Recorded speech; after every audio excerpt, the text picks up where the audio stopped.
Hi, and welcome back to the Love Zone. I'm your host, Laleen, and I'm joined by my co host, award winning motivational speaker, Golden Mike champ, and urban legend, Ace Got Talk.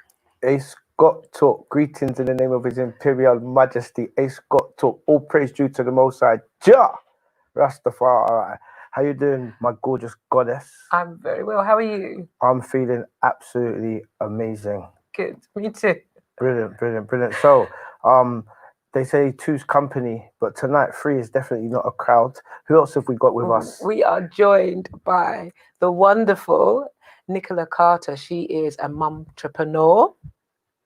She is a Forex investor and she's an international leadership mentor. Welcome, Nicola, to the Love Zone. Thank you Welcome so back. much for having me again.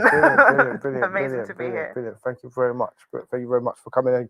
Once again, shout out to everybody at home. Shout out to all our regular viewers. Shout out to the guys that put in all your comments and your feedback is just epic. And always, once again, shout out to everybody that's been sending us emails throughout the week with all your relationship dilemmas. If you've got a relationship dilemma and you want to ask us, what's the email address? Ask us at the-lovezone.co.uk. Brilliant. And we will endeavor to read out as many of your emails as we can. Also, I want to shout out to everybody that's been sending in your video clips. Tonight, we've got a real treat for you. I know you've been out on the streets with the camera, speaking to the general public. Yes, I love it. And you've been, I know you do, and you've been asking them their thoughts on polygamy. Polygamy, yes. So we are going to be discussing that later on in the show, polygamy. And we're going to be hearing from what the public think on the matter of polygamy. And I mean, just before we came on there, I put it out on the social media, and already people started sending me voice notes on WhatsApp and etc. etc. So do you want to just tell the listeners, break it down? Okay. Let's break it down before we get into it. We're going to just break it down. And then we're going to read out some of the emails on your relationship dilemmas. Yes. Then we'll have some videos and we're going to hear from our guests. So yeah, just break down what is polygamy. So polygamy is when you're married to more than one spouse, whether you're male or female, and you have more than one husband or more than one wife. That is polygamy. When it's a man having more than one wife, that's called polygamy. So just okay. So polygamy, yes, is either sex, whether it's a man or a woman. Yes, if you have more than one spouse, you have more than one spouse. You're polygamist. You're polygamist. Yes. Now, polygamy. What is that? That's when a man has more than one wife. That's when a man has more than one wife. So, for example, in the Muslim faith. Yes. And we're going to be discussing that in a lot more detail later. So, but there's another one as well. Yes. So, if a woman has more than one husband, it's polyandry. Right. If a woman has more than one husband, that's polyandry. Yes. Right. And there is a fourth one. Yes. But we'll save that for later on in the show. So all that and more coming up a bit later. But I think we've got a couple of emails we're going to read out, yeah? Yes, we do. There's a couple of emails to read out. So, our first email.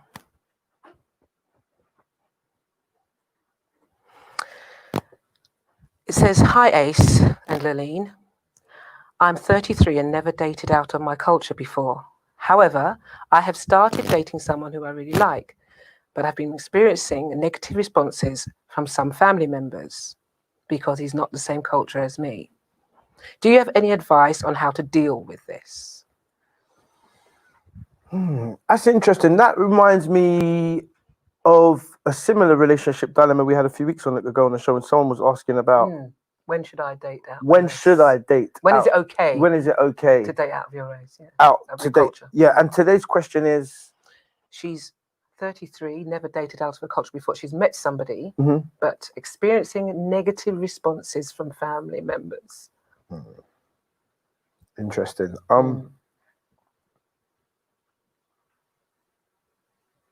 Once again, it's actually a subject that I'm quite familiar with. A disclaimer. I have dated outside my culture. You know.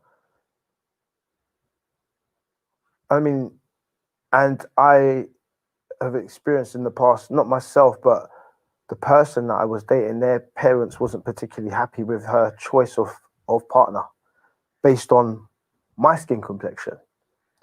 And relationships are tough as it is, you know, just, you know, a man and a woman getting on is complex.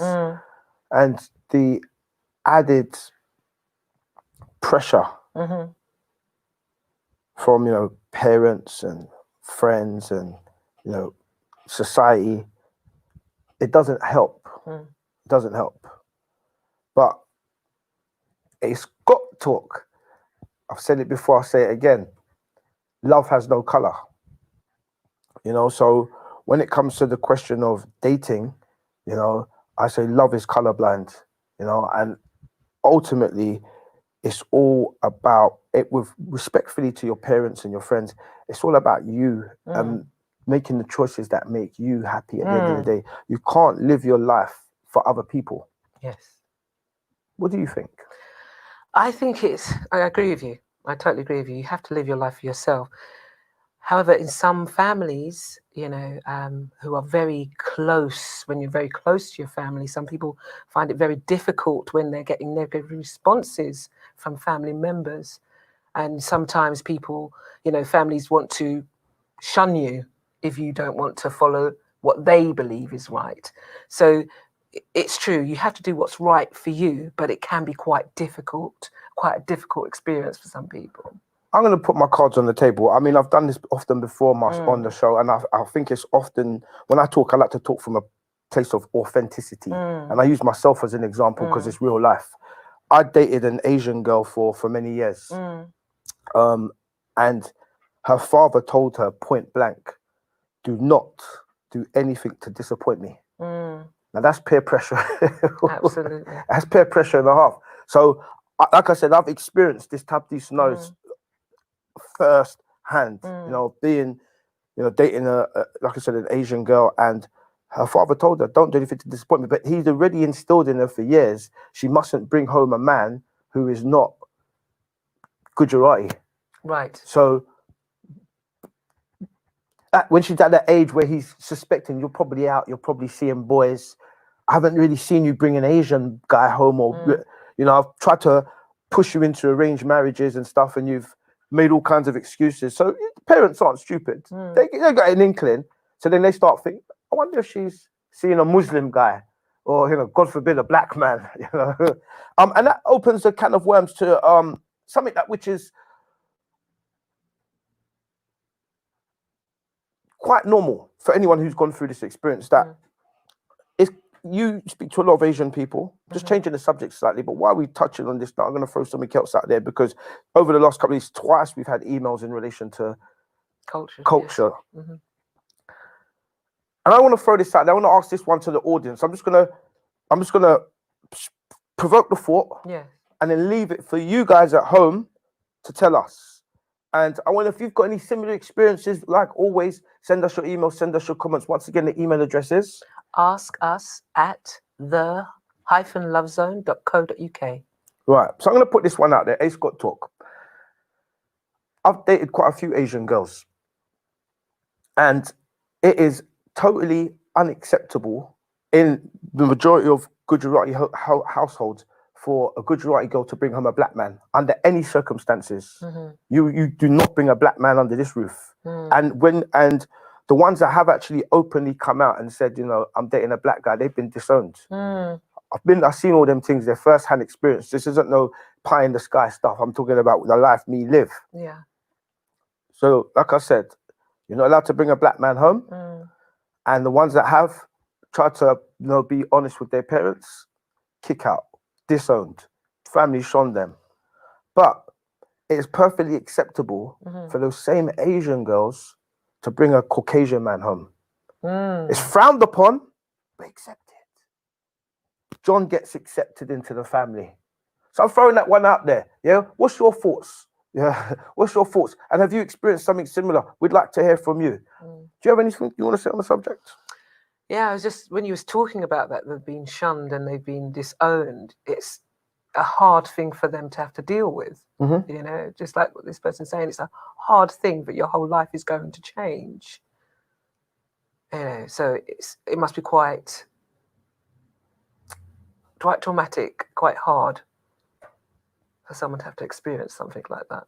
If you're used to being around your family all the time, and then all of a sudden you can't be because of somebody you want to be because you've fallen in love. Yeah. It's a hard thing. Yeah, and I mean, it doesn't just go on, just to put some balance out there, guys. It doesn't just go on with Black and Asian. It even goes on with Gujarati and Muslim. I know a lot of Gujarati girls that have fallen for Asian guys, but they've been Muslim. And once again, it's unacceptable. He's Muslim, we're Gujarati, it just can't work. Even, in fact, before I came on today's show, a friend of mine, Gujarati, was telling me about another friend of ours who has just finally told her parents after many years of dating this Muslim guy that she's now better Muslim guy. And that was the topic they wanted to get me involved in. And I was like, look, I'm not interested. That we're in the middle of COVID. You should have told your parents 5 years ago. Do you know what I mean? But that's another thing that goes on. So it's not this Black and Asian. And I think once again, it's shameful. It's got talk because this is the love zone. And I'm going to leave it on this one.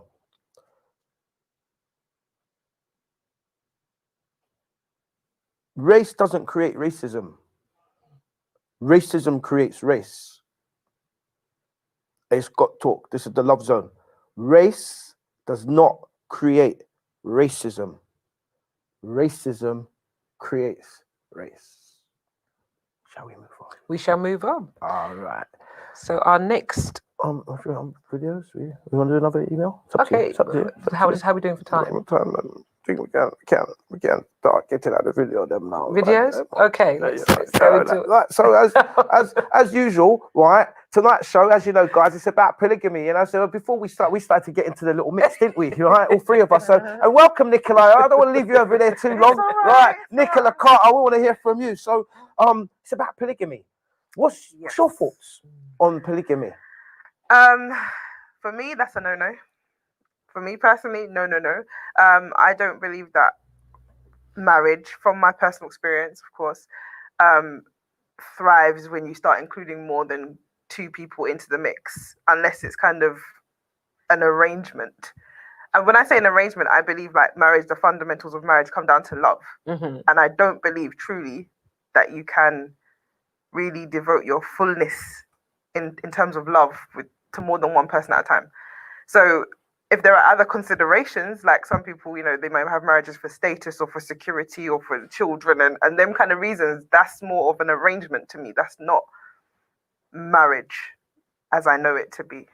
So are you saying that you could see it working as an arrangement? So you could be a polygamist if you did it as an arrangement, but not if you loved somebody. Is that what you mean?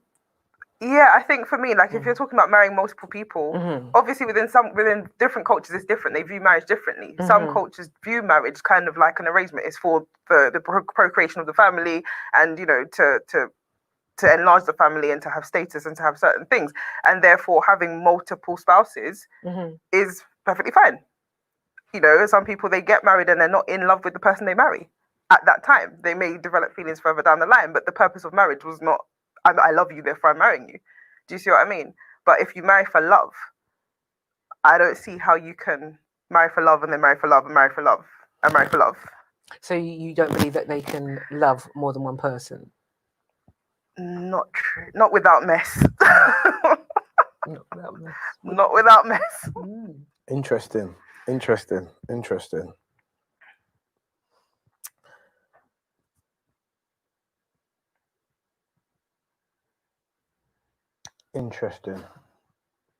So we done a show a couple of weeks ago.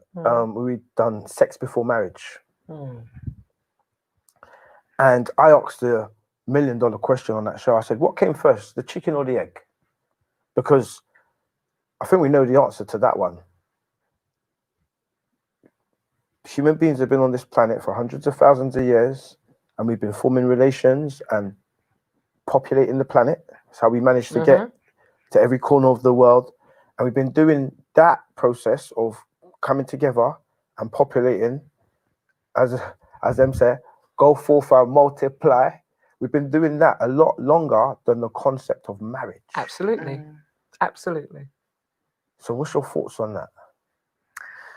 My thoughts on that. First of all, as an Orthodox Christian, I have to put that out there.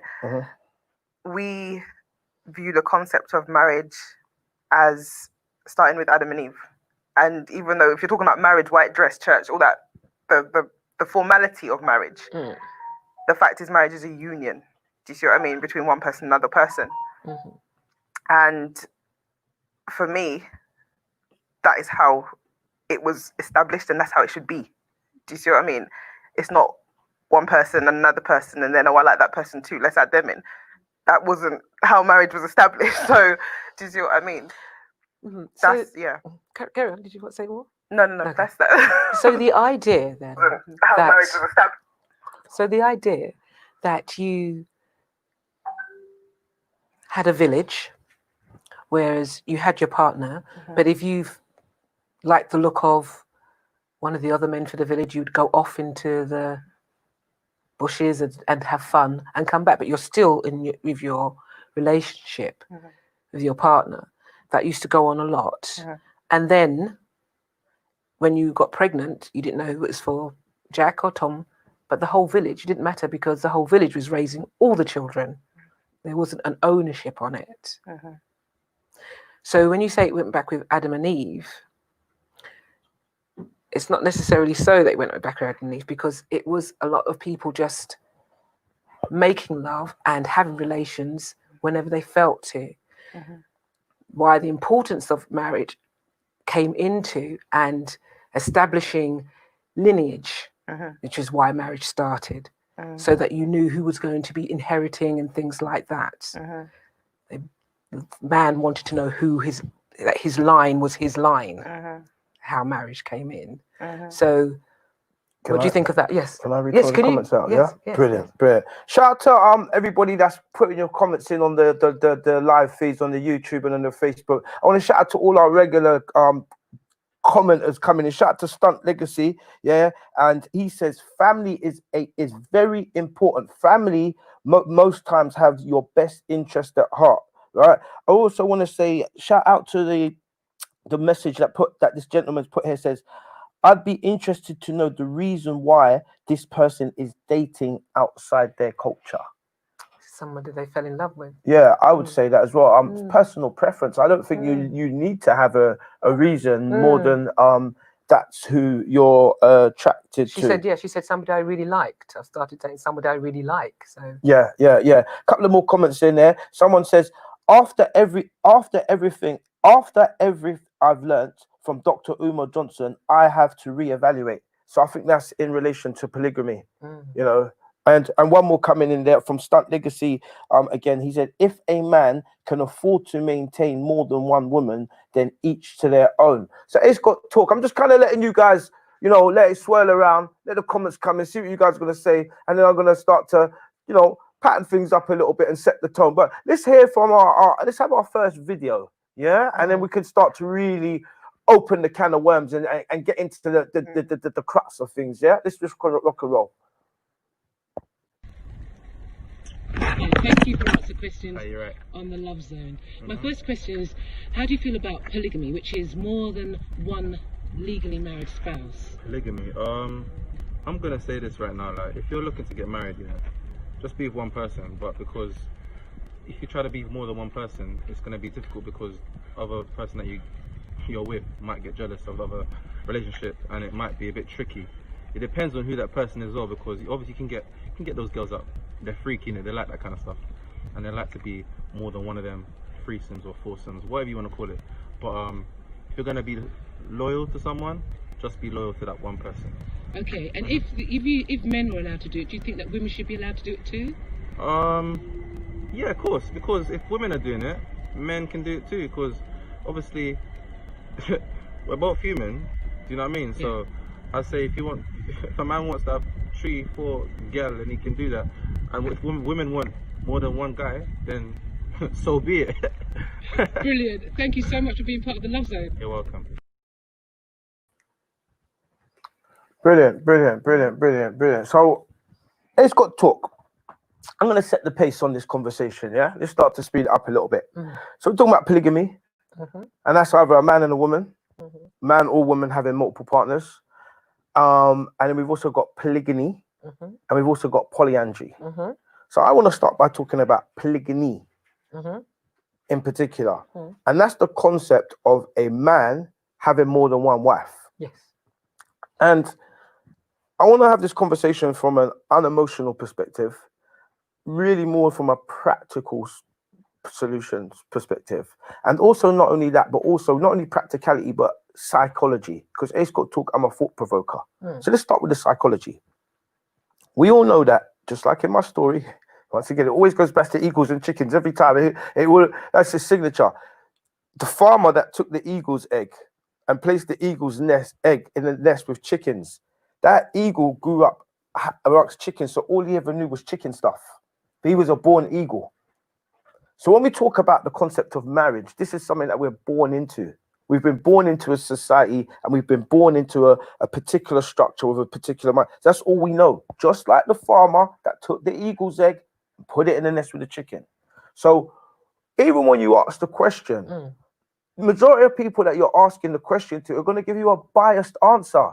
They can't help it because they're only speaking from a narrative of what they've been taught their whole lives. And what is that narrative? Marriage. One man, one woman.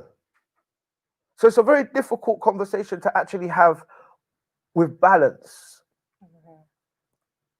But let's just use our imaginations for a minute, shall we? So I remember going to primary school, right? And we had these a big family in our school, man. Big families, about 9 of them, brothers and sisters. And they used to talk about having 2 mums. And their dad was married to 2 women. And it was so normal.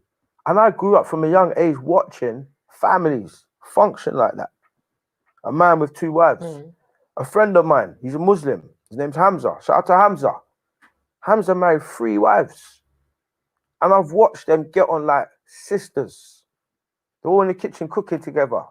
And Hamza, shout out to Hamza, he's got over 11 kids. Last time I checked, he had 11. He had a football team. He ain't playing. And we know there are parts of the world like Africa, you know, Middle East, where it's quite normal. So as Ace Got Talk, as I always say, yeah, this is my line. You control the diameter of a man's thinking.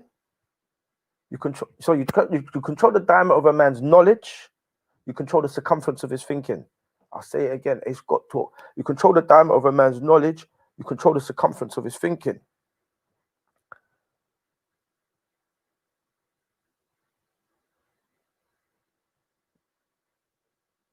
What's your thoughts? You're quite right. It's that what you're being brought up into becomes the normal. If you're brought up in a family that has more than one dad, it's the normal. So it becomes what people are comfortable with, what they would like in their life, and how they would like to go forward. So whether it's a man doing or a woman doing it, it's got to be what you're comfortable with. That's my thoughts. What's yours, Nicola? No, I completely agree. For me, obviously, my experience is going to be based on living in a Western society with the culture being what it is. Yes. And so that's the context within which I'm answering the question. And in this society, being what it is, I don't see how that's going to work without drama. I mean, I'm not saying it can't work, but I would say the average person being like, okay, let me try this, you know, let me try and see if I can have more than one wife. Let me see if I can have more than one husband. They're going to be treading some very fine lines with those people, trying to make it balanced and to make it fair and to make it.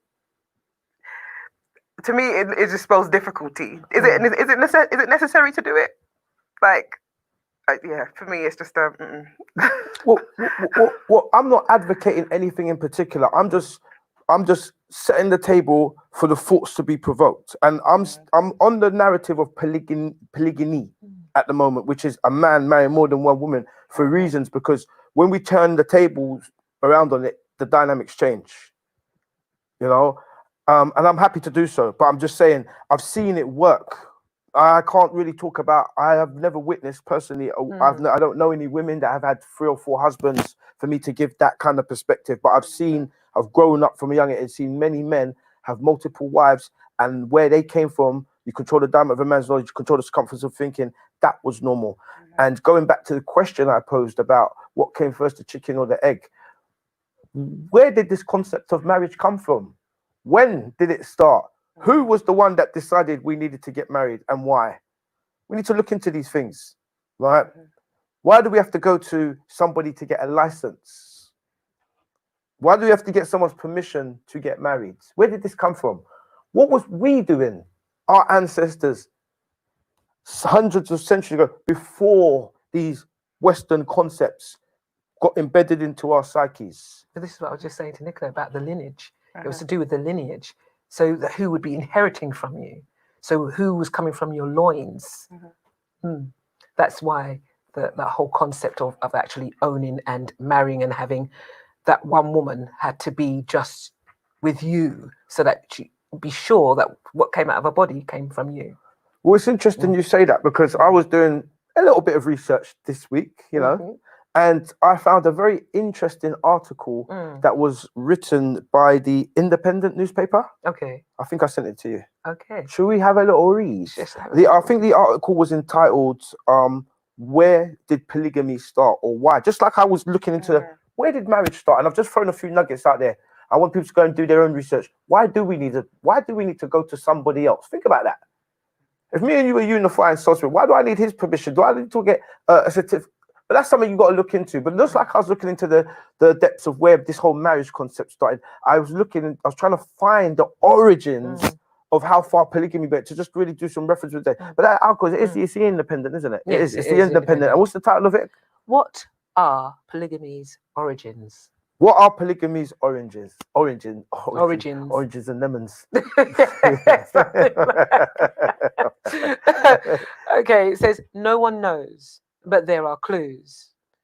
It is most common in places where pre-colonial economic activity centered around subsistence farming, which requires a lot of manpower. Africa being a prime example. High levels of infant mortality may be a factor. When many children do not survive past the age of 5, a family needs more than one child bearer to be economically viable. Then there is war. When a lot of men die, having more than one wife boosts the population most swiftly. The more wives a man had, the more military and political alliances he could forge. Wealth and status become wrapped up. I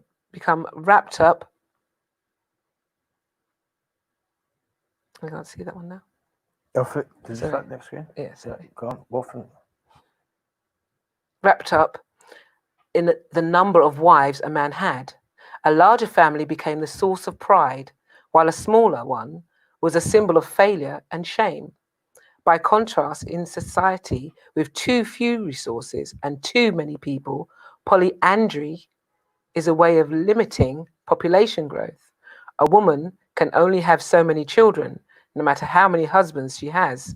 Such considerations were often consciously political. Well, very interesting. Brilliant. So it's not the whole depth of the whole history of polygamy, but I thought it was a very interesting read, that particular article. Shout out to everybody logged in on the Facebook, logged in, locked on. Shout out to our Sonia Spencer. She's out there in sunny Ghana, isn't she? Guyana. Guyana. She's here. She's here now. Yes, All right, she's here now. Right. Well, not so sunny then, after all. You know what I mean? And also shout out to Claudette Stewart. Claudette says, I think this one's to you, Nicola, because you mentioned you as a Christian, and it goes against your morals. Claudette says, Mormons practice polygamy.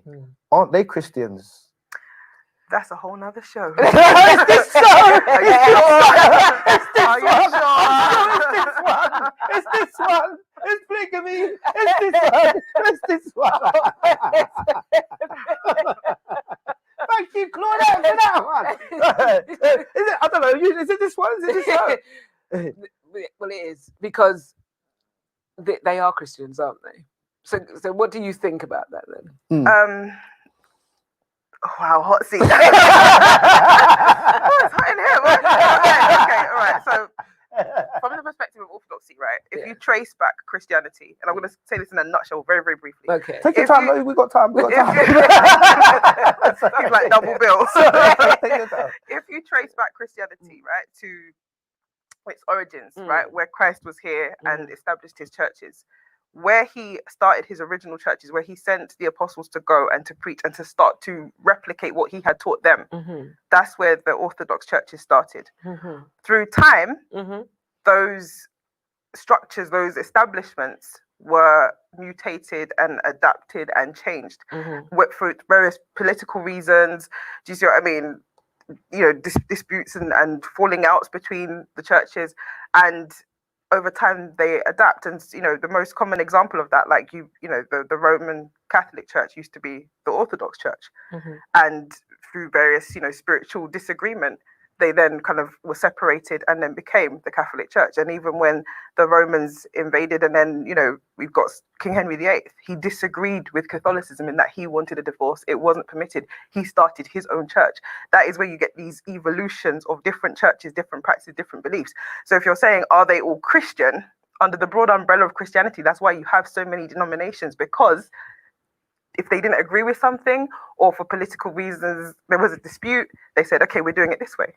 And then someone disagreed with that, and we're doing it that way. And you've got this growth. So if you're taking something that is very recent in terms of, you know, that denomination of Christianity, and you compare it to the original, it's not the same. So the teachings are not the same. The teachings are not the same, but are they still Christians? I can't judge whether someone is Christian or not. I can't judge who's going to get into heaven or not. If their belief is as true, like they say, faith as small as a mustard seed, that's for God to judge. I can't tell someone you're not a Christian, you are a Christian. It's not my place to say that. But for you, as you're saying, is the way that you're a Christian, the way that you're a Christian, you have a different the way denominations of are different. Yes. I understand the teachings and the beliefs are not going to be the same. Between denominations, they're different. And I think from an outside perspective, for people who are not Christian at all, that is confusing, because they think Christianity should just be one thing. Why do some people believe in that and some people don't? Why do some people agree with this and some don't? That's why it's not all the same now. Do you see what I mean? Brilliant, brilliant, brilliant. Shout out to all the comments coming in. We've got a lot of comments coming in. Guys, I'm going to need to clarify a statement I made. So I'm going to read your comments out, and then I'm going to clarify a statement that I made, so we're clear, because there is a bit of misconception going on. So shout out, thanks to Stunt Legacy and everybody comment in. I'm going to pick it up where Stunt Legacy says, if a man can afford to maintain more than one woman, then each to their own. Another comment here, I doubt love is involved yet. Another comment, men are territorial. Polyandry would not work too well if alpha males are involved. Now, polyandry, we haven't started talking about that yet. We're still really talking about polygamy, which is a man marrying a woman. You guys have already jumped the gun. You're talking about the other way around, polyandry. We're going to touch on polyandry. So we've got here, Stunt Legacy agrees polyandry can't work. This comment here comes in, marriage isn't a Western concept. So I said earlier on in the show, I said marriage is a Western concept. And let me clarify what I meant. In fact, and I'm glad you brought that up. We'll go back right down to Egypt, Kemet. The hieroglyphics on the walls depict, the ancient Egyptians passing rings to each other and bonding with. So marriage, you're right, is something that goes way back in our history. However, when I talk about marriage being a Western concept, I talk about all of the Western ideologies associated with marriage, i.e. having to go to the registry office or to get a certificate, a license to get married. I'm talking about that reference. Where did that come from? Look into why you need a license to get married. You'll be very surprised. And I also talk about the whole big white gown and these typical it has to be done this particular way. And that's what I talk about when I talk about the Western marriage, because there's many ways to unify two souls. Yeah, we don't have to put on the big white dress and do it the way they do it, and you got to wear something blue. That's what I'm talking about. On that note, I just want to have a quick little moan while we're talking about Western concepts. There's this new thing that's driving me mad. I don't know if anyone's heard about it. Call your comments. This whole baby cakes, this smashing cake business. Have you seen this? No. Have you seen this? No. Right, there's this new thing over here now. They got it from America, where you know when your baby's 1 year old, all these girls are doing it over here now. When the baby reaches 1, they do a baby cake smash. So they get a cake, they dress the kid up, and they just take pictures of him smashing the cake up. No, it's a new thing. It's gone. All these young mothers are doing it, and I'm like, what I'm talking about? Why are we? Oh no, I'm not meant to do. But look into it, because I've got a friend of mine. She's a photographer, and she's always, I'm just going to do a baby cake. She's going around. She's always for shooting these. You know that it's the new thing. When my baby reaches 1 year old, we do a baby cake smash, and they dress him up with the little French hat and the little bow tie, and they got this nice birthday cake in front of him. And the whole thing is the kid just smashes it up, and he looks so cute getting cake over his face. It's some American concept, but this is what I'm saying. We have to start following these people and them stupidness. Yeah, are we ready for the next? I think we should have the next. Next clip.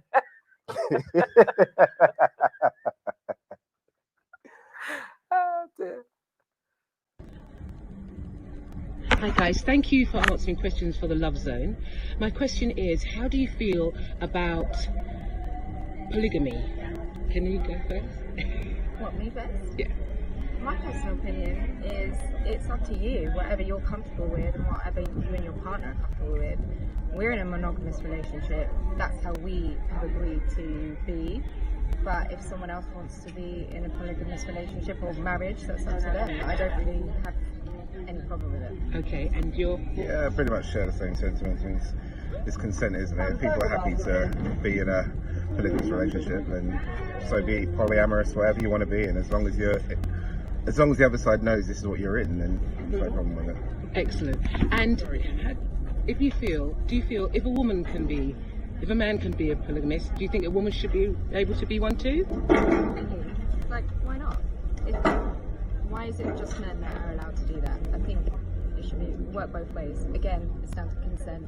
You're consenting adults and you've decided to do that. I don't have a problem with it. Great. I really don't know what a counter argument to that could be though. It's like, if a man can do it, a woman can do it. Again, like, it's all about what people are prepared to accept, you know what I mean? Like, if a guy's happy to be married to a woman who's got another husband, I think Tilda Swinton had like 2 guys she was living with at some point. They both knew who they were, so it's not a problem. Not for me personally, but it's not a problem. Each their own. Each their own. It's none of our business what people do in their bedroom. None of our business. Excellent. Thank you for being part of the Love Zone. Thank you both. Guys, I want to say a big thanks to all the guys that are coming with the comments tonight. Your comments are coming in thick and fast on the Facebook and the YouTube. Big up yourselves. And don't forget to share the show. Share it on your Facebook groups and also share on your Instagram as well. Guys, I want to shout out to Claudette. You're on fire tonight. I think this one's for you again, Nicola. Right? Right. We'll wait for it. Sorry, darling. Hot seat. So, they mentioned the Mormons. Being polygamists, and then you obviously gave a good, valid, perspective on why you still disagree. But Claudette asks us on the Facebook, she says, I don't recall Jesus saying you can only have one wife. What's your comments to that? I don't recall Jesus saying. Yeah, because she's saying like Christianity, like you should be allowed to have more than one wife. Jesus didn't specify that a man should only have one wife. Okay, but if I tell my son, don't go smash someone's car window, does that mean that it's on? So would you say you'd still disagree and say, as a Christian, you should only have one partner? I say that, yeah. What's your thoughts? It's interesting. I think because earlier you mentioned, going back into the time of Jesus is why that comment has come in. With the different types, as you said, you explained there's different types of Christianity and so forth, and things have evolved and things have changed and people do different things. Your viewpoint is, as far as you're concerned, the type of Christian that you are, is what you're saying, is that you don't believe in polygamy. That's right. It wouldn't work for you. That's right. Yeah. Yeah. That's what I think is happening there. And in relation to polyandry, now let's talk about polyandry. What's your thoughts, Nicola, on polyandry? So now go the other way. Forget the man now. What's your thoughts on a woman marrying more than one man? And forget, well, we know your personal views as a Christian. That's fine. We respect those. But the practicalities of a woman having more than one, do you think, you know, for example, say if it's good for the goose, it should be good for the gander? Well, yeah, speaking from a practical sense, if men have that ability and that right, then there's no reason why a woman technically couldn't have that ability and that right. Although it would be interesting in terms of the fact that, like you say, women can only have one child at a time. Do you see what I mean? Read through and I know there are some cultures, I think I read this a few years ago, there are some cultures which, we talked about the alpha male, where there are alpha women. Yes. And the women actually control the marriage and the relationships. And do you see what I mean? Women will have multiple husbands and multiple men. And so obviously it's within the context of that culture, it works. So there's no reason why, you know, it can't work within the context. Well, you absolutely know me. I'm all there for equality. If one can do it, then the other can do it. There is that territorial thing with you're looking at me. There's a territorial thing with men that don't want to know that their woman is having more than one man, although they wouldn't mind it the other way around. Quite rightly what you're saying, there are some villages, there's some places where women are the alpha. Where? And I'm asking you. You are right here. Where? Don't try and gas up yourself from Nicola's point. Don't do it. Don't try to gas up yourself. No, because quite rightly, when we spoke about doing this subject last week, I pointed out to you that there is polyandry. There are places where women have more than one husband. Where? In this article that we just read, in this article, it just mentioned polyandry. It mentioned it, but it didn't say there was anywhere in the world where we know a place where that. No, there is. I can't Google it now. It's but there is one little village in the middle of the Amazon. One little village in the middle of the Amazon. Oh, well, it's a whole big city like New York. A big city like New York. The fact is this: polyandry exists. It happens. Oh. There are situations where people are in polyandry relationships. What's your views on the subject? I believe if that's what both of them. He's looking at me with daggers in his eyes. I'm focused. Yeah. It's called I'm actively listening. It's called actively. I'm actively listening. No, I'm just listening. Okay, so what I believe is this. What you believe? This is what we're interested in. What's your thoughts? What's my thoughts on it? I think if that's what somebody wants to do, and they're in a relationship and they're consenting, and the woman wants to have more than one partner, and the partners are happy with that, I don't see a problem with it. The same way with the other way around. I don't see a problem if you're consenting and you understand the dynamics of it, and you understand that when you were saying before, there could be in either way. There can be jealousies. There can be all of those kind of things. It needs to be. You need to understand what the construct will be and be happy to be in it and work together to make the relationships work, whichever way you're doing it. Whichever way you're doing it, whether you're doing it as a polyandry or polygyny, everybody has to work together to make it work. All right. So all praise due to the Most High. Yeah. Because you know, I say, I work. And chicken, yeah. I'm not chicken, me not a jerk. Understand me? So at the beginning of this conversation, I said, I'm going to approach it from a unemotional perspective, because it's easy as a man to, if I make certain opinions, he's only saying that because he's a man. So I said, I want to look at it from two perspectives. One is the psychological perspective, and the other one is the practical perspective. So I started the show by looking at the psychological aspects of polygyny, and depending on how you were raised, you control the diameter of a man's knowledge, you control the circumference of his thinking, eagles and chickens. We looked at the psychology, so we know that has something to do with our thinking. And once again, you've demonstrated. Thank you for sharing and being open and honest with your personal perspectives. Once again, it's everyone thinks differently, and everyone's got their own way of viewing the world, and there's nothing wrong with that because we're all different. And on this show, all we want to do is just provoke the thought, and give something for people to think Have about. discussion. Food for Have the thought. Yes, have the discussion. debate. You know, so there's no right or wrong. No, There's never a right or wrong. No. It's just decisions and choices that we all make. Mm.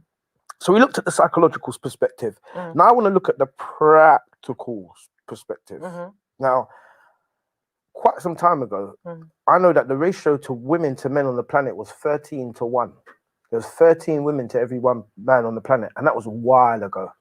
And then you've got to take into consideration, if you say 13 to 1, then you've got to take into consideration all the homosexuals. So that takes them out of the game. So if there's 13 to 1, 13 women to every one man on the planet, and then some of those men are now homosexual, they're not in the competition to compete for the females that are left. Similarly, the women. Yes, the gay women, the lesbian women. Right. And then if you look at, once again, the male population, the prison population, because there is a large percentage of men incarcerated. Then if we look at obviously the other mental institutions, etc., and then you look at all the men that were on leave, you look at the ratio. So this is practical now, practicality I lead with. Ratio to men to women on the planet, yeah? If every one man married a one woman, there'll be a lot of women without a partner. Now, in that article, it did just brush over the fact that back in the days, people used to marry for different reasons. Sometimes it was political, sometimes it was to form bonds, to form strengths, to form alliances, but also for practical reasons. Yes. Yeah, there was a lot of deaths to childbirth. So, a man having 2 or 3 wives would increase the chance of them, increasing their Copulating, family. yes. Yeah, you need children to do, some of the laboring and the work. So when we talk about the difference between polygamy and polyandry, Yes. I don't never really look at it as because I'm a man, what's best for me. I try and take myself emotionally out of it and try and give an unbiased perspective. And I can honestly say that polygamy Yeah. has a lot of practical benefits. That's what I'm putting at this. Practice. So there are a lot of practical reasons why a man might choose to marry more than one wife. And even in the Islamic faith, there's so many practical reasons why a man could marry more than one wife. Yeah. Can you? I'm gonna give you this. I'm gonna give you. Start with you. I'm gonna give you a question, and I'm gonna ask yourself the question. Can you each give me at least 3 practical reasons? Yeah, if not one, why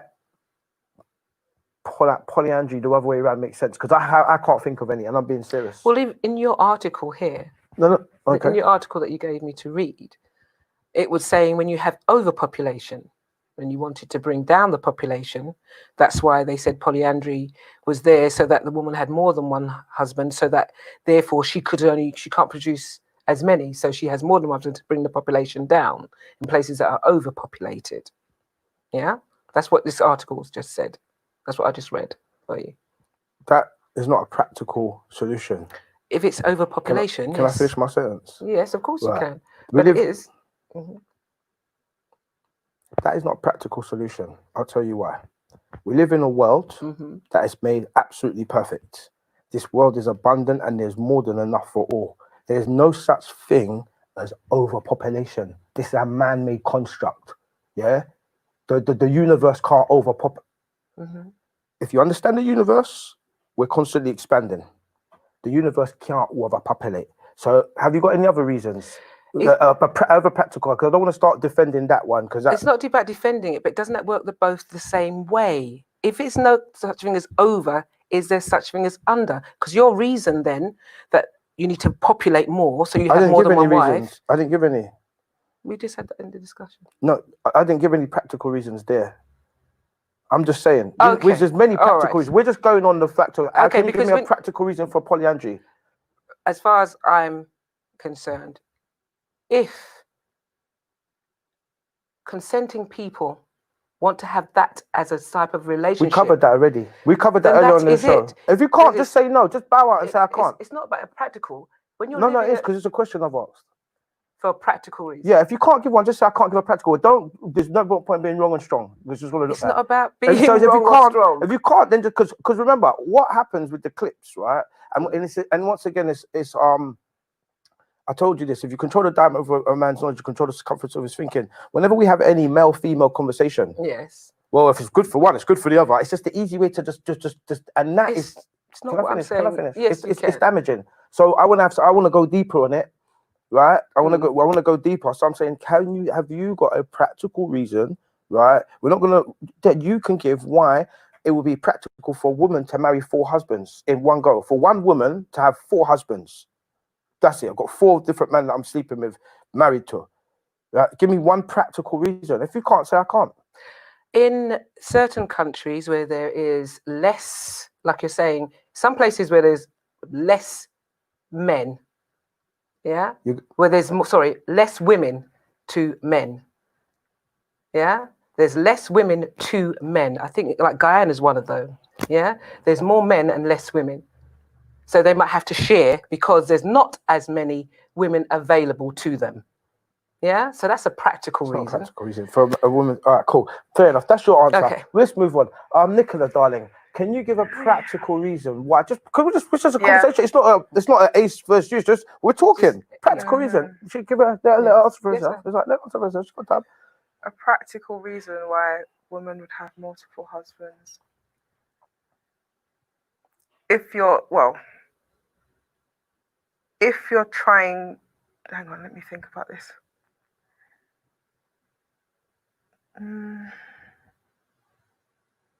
The only reason I can think of is if there are more men than women. But that's not a practical. And the article didn't say that. No. I'm just saying if, like, for example, it depends on the construct of that society. I can't see a reason for it. Thank you. That's fine.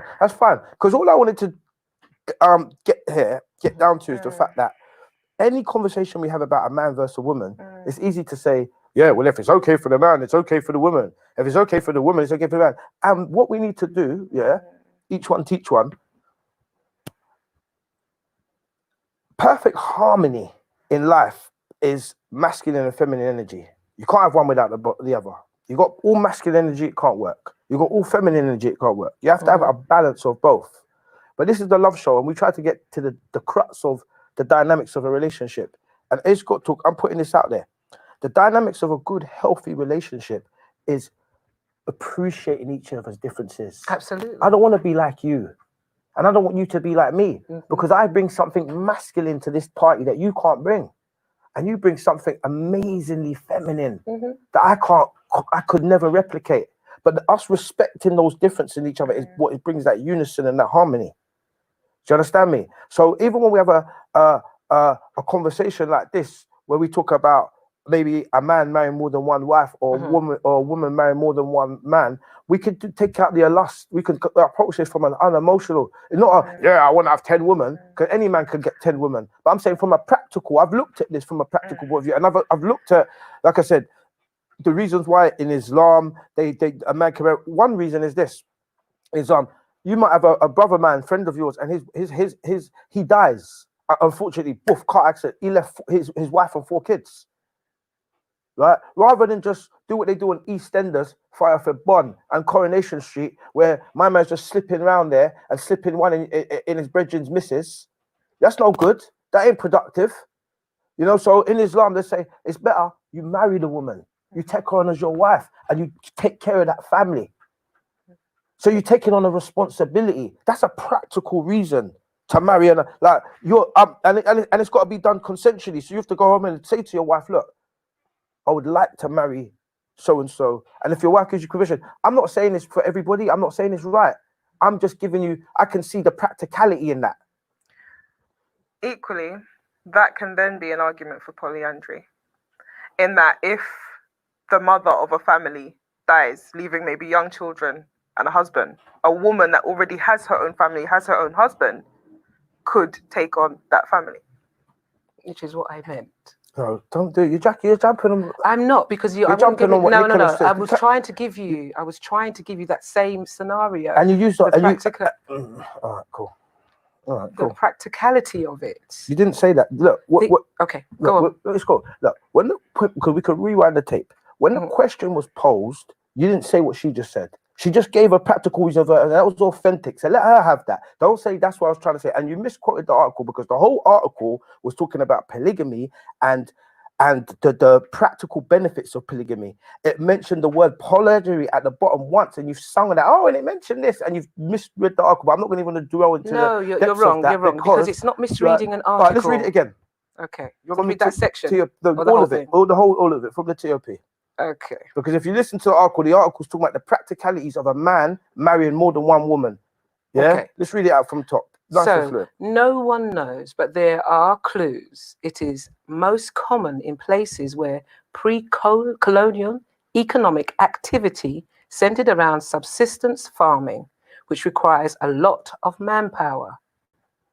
Africa being a prime example, high levels of infant mortality may be a factor. When many children do not survive past the age of 5, a family needs more than one childbearer to be economically viable. Then there is war. When a lot of men die, having more than one wife boosts the population most swiftly. Pause just there for a minute. So we've got just in that several reasons, practical reasons, all different reasons why a man could possibly marry more than one woman. We're just putting it out there. Maybe. Yeah, carry on. The more wives a man had, the more military and political alliances he could forge. Wealth and status became wrapped up in the number of wives a man had. So pause just there, right? I pulled up this article. The first one starts with, I've given you 24 practical reasons why a man could marry more than one woman. Yeah? Carry on.